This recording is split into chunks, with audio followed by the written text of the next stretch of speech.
The first time I saw her, she practically slammed herself against the far wall like I was carrying a lit grenade instead of a clipboard.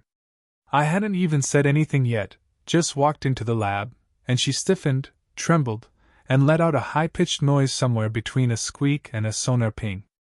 I froze, unsure if I should step forward, backward, or lie flat on the floor to prove I meant no harm.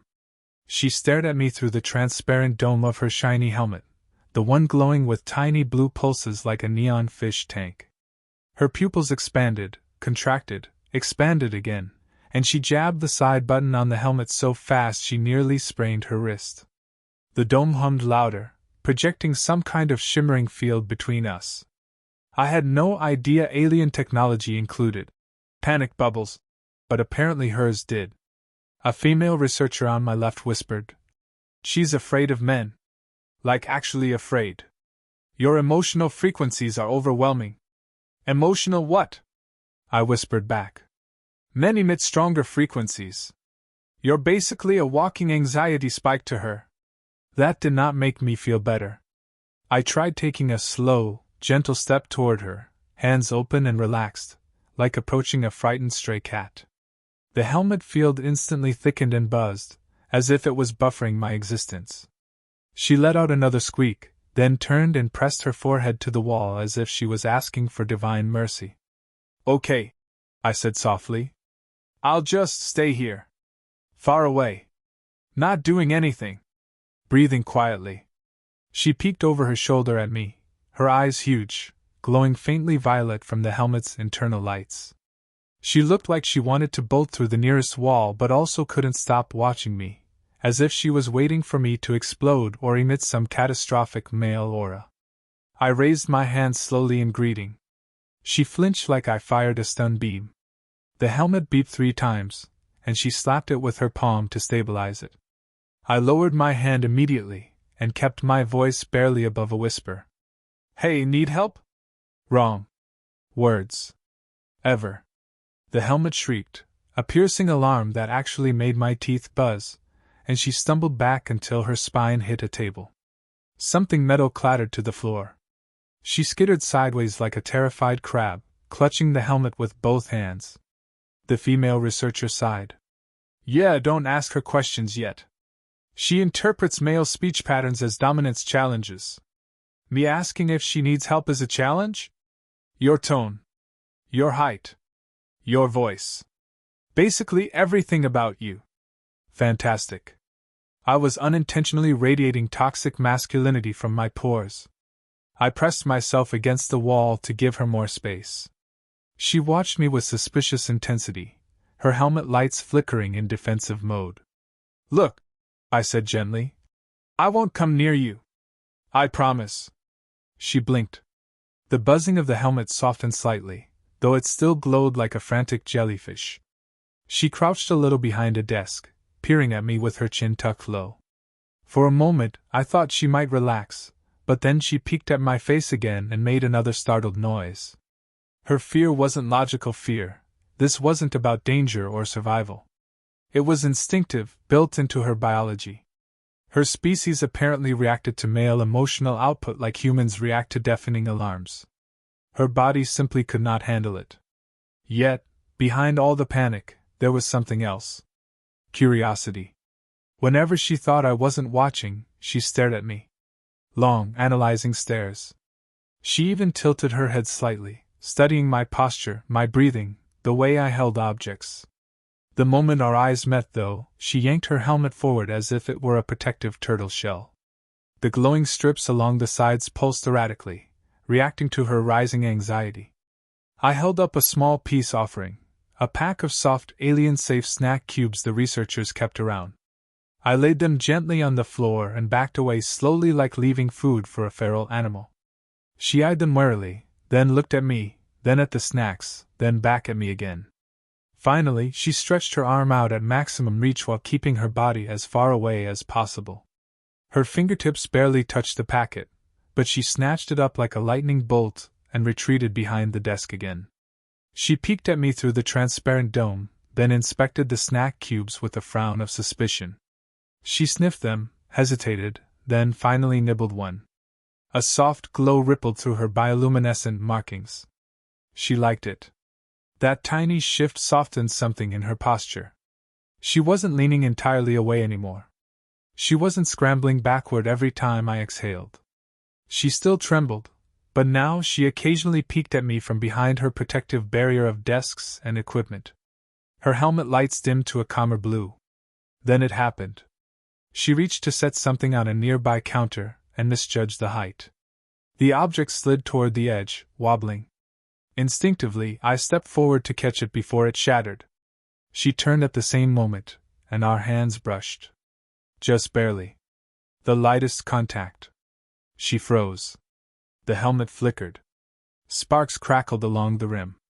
A static pop echoed as the field glitched. Her eyes widened, her breath hitched, and she swayed like her knees were about to give out. I pulled my hand back immediately, worried I'd triggered some violent biological reaction. Sorry, I didn't mean to. Her helmet gave a dramatic sputter, blinked 3 times, and shut off with a sad electronic whine. She stared up at me in total stunned silence, her bare expression now unobscured. Her cheeks glowed softly, her lips parted, and for the first time since I'd met her, she didn't look afraid. She looked overwhelmed. And not in the panic way. More like someone stepping into warm sunlight after living their whole life in the dark. She stayed frozen, staring at me, breathing faster and faster, and I had the sudden, wild suspicion that her fear of men might not survive the next hour. When the helmet short-circuited, she stood there blinking as if the universe had suddenly reset. The lights dimmed, the humming stopped, and all that remained was the soft sound of her breath and the faint static charge in the air between us. For a second she didn't move. Not even a twitch. I wasn't sure if she was about to scream, faint, or blast me across the room with some unknown alien defense mechanism. I slowly lifted my hands, palms open, ready to back away before she freaked out. But instead of retreating, she wobbled forward like her legs had forgotten how to function. You okay? I asked carefully. Her pupils dilated until they swallowed almost all the color in her eyes. She pressed a hand to her chest, her fingers trembling, and then the strangest thing happened. She took a small step closer to me, just a tiny shuffle, and instead of screaming or shielding herself, she inhaled deeply, as if smelling the air around me. Her expression shifted from panic to something like confusion. Then curiosity. Then something I couldn't identify but felt in my spine like a warm electric jolt. My receptors aren't detecting danger, she whispered, voice shaky with disbelief. They're detecting comfort? That's impossible. I shrugged weakly. I guess I'm not dangerous? She shook her head hard enough to send the last remaining sparks flicking off the broken helmet. No. Male frequencies should be catastrophic. Overpowering. Disorienting. But yours. She leaned slightly closer again, wobbling, pressing her palm to the side of her head like she was dizzy. Yours feels soft. Soft. Right. Because nothing boosts a guy's confidence like being described as emotionally plush. But before I could respond, her knees buckled. She lurched forward and I barely caught her in time. Her body collided with my chest in an awkward, chaotic tangle, all limbs and startled gasps. She clutched my shirt with both hands to steady herself, but when she felt my heartbeat through the fabric, something in her posture melted. Oh no, she whispered. This is worse. Worse? I echoed, holding her steady. She pressed closer, almost instinctively. Your frequency is soothing. Too soothing. This means. She swallowed, visibly flustered. I might be susceptible. Susceptible? Before I could ask what that meant, she attempted to stand on her own again. The moment she stepped away from my support, her legs turned to noodles and she pitched forward, landing face first against my chest. She clung to me like gravity suddenly doubled. I think you're exaggerating, I murmured. Incorrect, she said, breath warm against my shirt. Your emotional output is destabilizing my neural field. I can't maintain motor control. She tried again, and again her legs failed her, sending her slumping into me like a drunken sloth. I couldn't help laughing under my breath, which made her grip me harder as if the vibration itself was intoxicating. Her cheeks began glowing faintly, the bioluminescent patterns along her skin shimmering softly. I need data, she muttered, more to herself than me. I need to calibrate. I need distance. She pushed gently away from my chest, shakily, wobbling like a newborn deer. She raised her hand, palm extended. Stay there. Precisely 2 meters away. Do not approach. I will move towards you slowly and measure tolerance. Okay? She took a step. Wobbled. Took another. Her knees trembled violently. She reached the 1-meter mark and froze, breath catching in her throat. My chest is warm. That's normal. It is not normal for me, she insisted. My species experiences warmth only when, never mind. But she didn't finish because she suddenly swayed again. I rushed forward instinctively, and she collapsed straight into my arms. She made a startled noise, then immediately relaxed, pressing her forehead to my collarbone as if proximity alone was a balm. This is pleasant, she whispered, horrified at herself. I'm not supposed to like this. You like this? No, she snapped reflexively. Then softer. Yes. Maybe. I don't know. It feels nice. Her fingers curled into the fabric of my shirt, and her shoulders loosened in a way that suggested she wasn't planning to let go anytime soon. She inhaled, slow and deep, her breathing syncing with mine without meaning to, which only flustered her more. This is unscientific, she muttered. Highly unprofessional. I must recalibrate. She tried to pull away, but the moment she stepped back, her legs trembled again and she reached out blindly, grabbing my arm like it was the only solid thing in the room. She leaned heavily against me, cheeks glowing brighter, eyes half-lidded in bewildered euphoria. This is affecting my equilibrium, she said weakly. My body is reacting too strongly. I may require a controlled environment. Controlled environment like. She hesitated, her eyes flicking to my face, then down to my chest, then away quickly. Like, repeated exposure in measured intervals.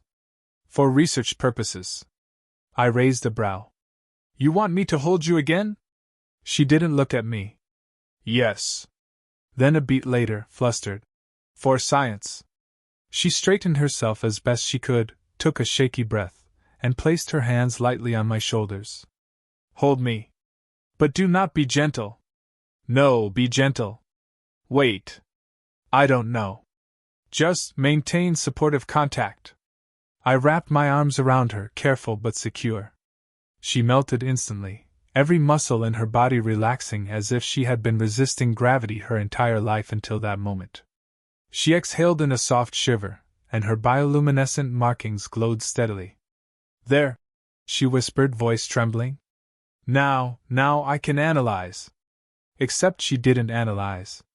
She just stayed there, clinging to me, warm and soft and visibly overwhelmed, breathing in sync with mine, her earlier fears dissolving into something dangerously close to longing. And when I shifted my hands slightly to steady her better, she let out a tiny sound, half sigh, half purr, that made her cheeks blaze with embarrassment. She hid her face in my chest and muttered, I might need more data. It was going to be a long day. She showed up the next morning with a clipboard almost as tall as she was, holding it like a shield. The broken helmet was gone, replaced with nothing but her natural glow and a determined, slightly embarrassed expression. She didn't make eye contact at first. She stared at the floor, then the wall, then the clipboard, flipping through pages like she was reviewing classified documents. I could tell she'd spent half the night overthinking everything that happened, trying to turn her reactions into equations and formulas. Without a word, she marched up to me, slowly, cautiously, but without the panic from before, and held out the clipboard in both hands. I took it gently, and the first thing I saw almost made me choke. At the top, written in neat but frantic alien handwriting, was the title. Human Male Emotional Field Exposure Logs. Below it were charts, diagrams, and very detailed notes about how her body reacted to being held, carried, touched, or even glanced at. She'd drawn little sketches of the poses, which looked absurdly intimate for something labeled scientific procedure. You made charts? I asked. For accuracy, she said stiffly. Precision is essential. Then she added, quieter, and it helps me justify what I'm doing. Before I could respond, she cleared her throat awkwardly and said, For today's session, we begin with controlled contact. She stepped closer and pointed to one of the diagrams, her perched on my lap, leaning back into my chest. She pointed at it without looking up, cheeks glowing pink. This position appears to produce a balanced emotional output, she said, voice cracking only slightly. It is stable. Predictable. Ideal for measurement. Right. Measurement. Her eyes flicked up at me, then away again. Please sit. I sat. She hesitated, fidgeting nervously with the hem of her sleeve, then slowly climbed into the position she'd illustrated, gingerly settling onto my lap, stiff as a board. She kept her back straight and her hands folded in her lap like she was being photographed for an ID badge. Relax? I murmured. It's okay. She inhaled sharply. I am relaxed? She was the opposite of relaxed. She looked like someone about to undergo surgery without anesthesia. I gently placed my hands at her waist to steady her, and that single touch made her entire body soften with a long, involuntary exhale. She sagged back into my chest like her bones had turned to liquid. There it is, she whispered. The comforting frequency. She reached for the clipboard but stopped halfway, her arms too limp to function. Instead, she tilted her head slightly, studying the way my breath moved against her shoulder. Her bioluminescent patterns shimmered softly with every inhale. This is highly efficient, she murmured. We should extend this position's duration. I'm not complaining, I said. She made a tiny flustered sound, like she wasn't sure if she should be offended, pleased, or concerned that she was pleased. Her tail, thin, flexible, and previously held tight against her leg, slowly curled around my ankle in a hesitant, instinctive gesture of trust. She didn't notice what she was doing until her own tail brushed my skin. Then she jerked upright in panic. Sorry! Reflex. It's fine, I said, trying not to laugh. It's kind of cute. Her face lit up in mortified purple. Cute is not a scientific descriptor. Maybe not, but it fits. She made another flustered sound, burying her face in her hands for a second before forcing herself back into position. When she leaned against me again, she did it slowly, intentionally this time, letting her weight settle comfortably. After a few minutes, she whispered, I would like to test another exposure format. She pointed to the next sketch, me holding her in my arms like she was weightless. A bridal carry. The drawing looked suspiciously romantic.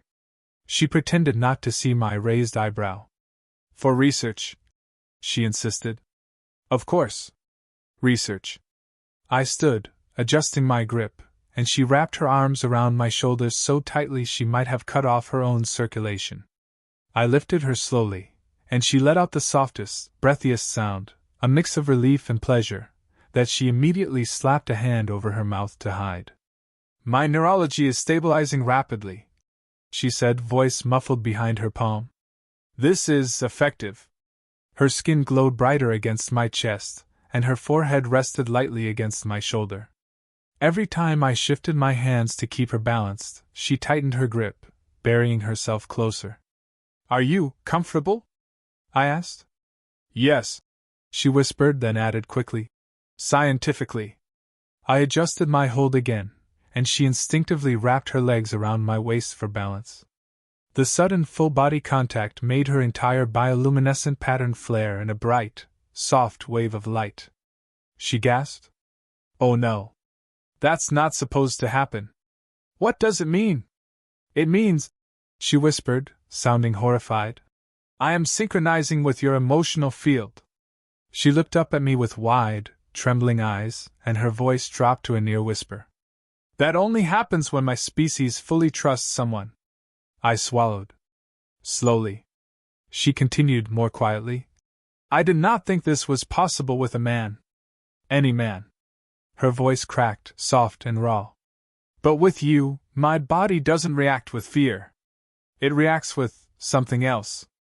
I tightened my arms around her instinctively, and she shivered, not from terror, but something far warmer.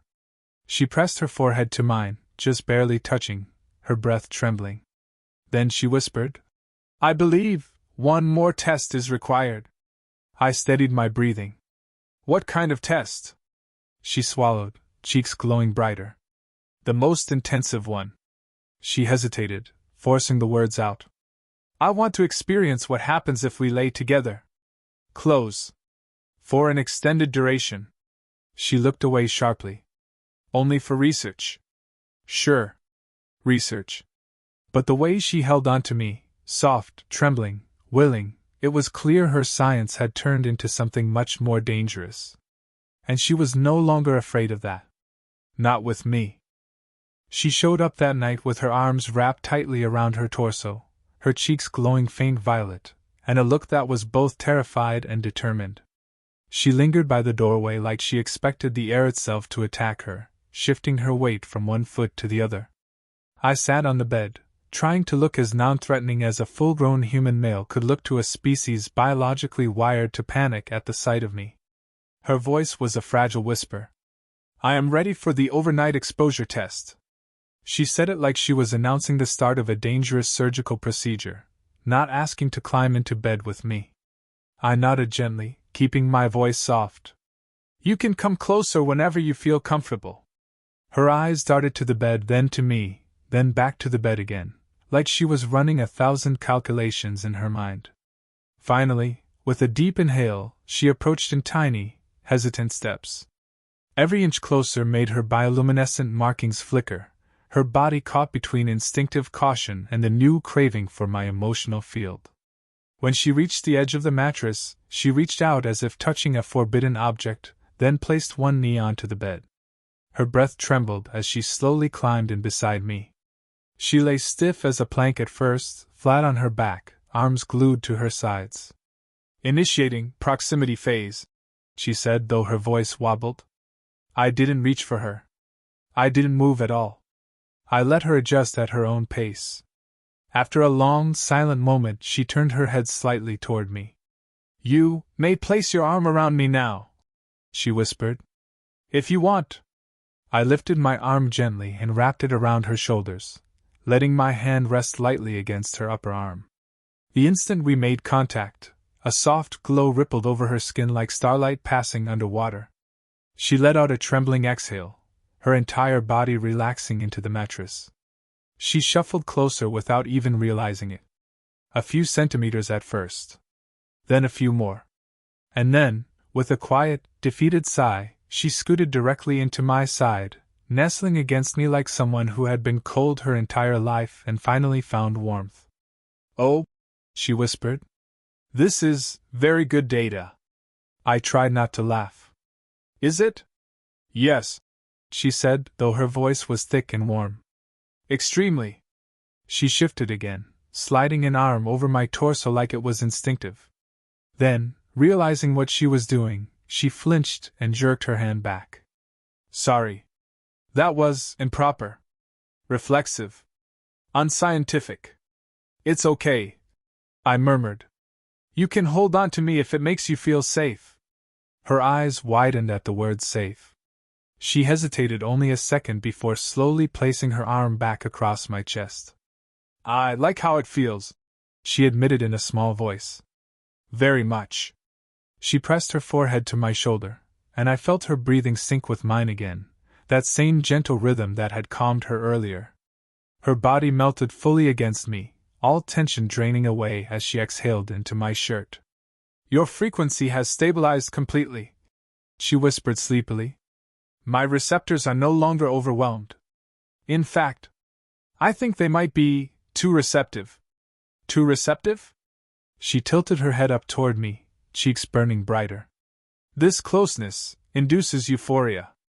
Before I could respond, she abruptly buried her face into my chest again, flustered beyond belief. "Do not analyze that. It's merely an advanced biological response. That sounds like a fancy way of saying you like this." She let out a tiny squeak. I did not say that. You did, but scientifically. Another squeak. She clung tighter, her entire body glowing softly in humiliation. But she didn't move away. Not even an inch. Minutes passed like that, slow, warm, quiet. She shifted again, pressing her knees against mine, curling into me as if the contact was a necessity rather than an experiment. Her breathing deepened, her shoulders loosened, and she let out a soft sound that wasn't quite a purr but close enough that my chest warmed hearing it. Then she whispered, voice barely audible. I used to think all men were frightening. Dangerous. Overwhelming. I stayed quiet, letting her continue. But you don't feel like danger at all. Her hands slid to my ribs cautiously, fingers curling as she gripped my shirt. You feel like home. I felt something in my chest tighten and soften all at once. I touched her back gently, fingers tracing the glowing edges of her bioluminescent patterns. She inhaled sharply but didn't pull away. Instead, she pressed closer, like the contact was the very thing she needed. My entire life, she murmured. I thought this kind of closeness was impossible. The fear response was too strong. My receptors too sensitive. But with you, everything rewrites itself. She tilted her head up, her eyes shimmering faintly.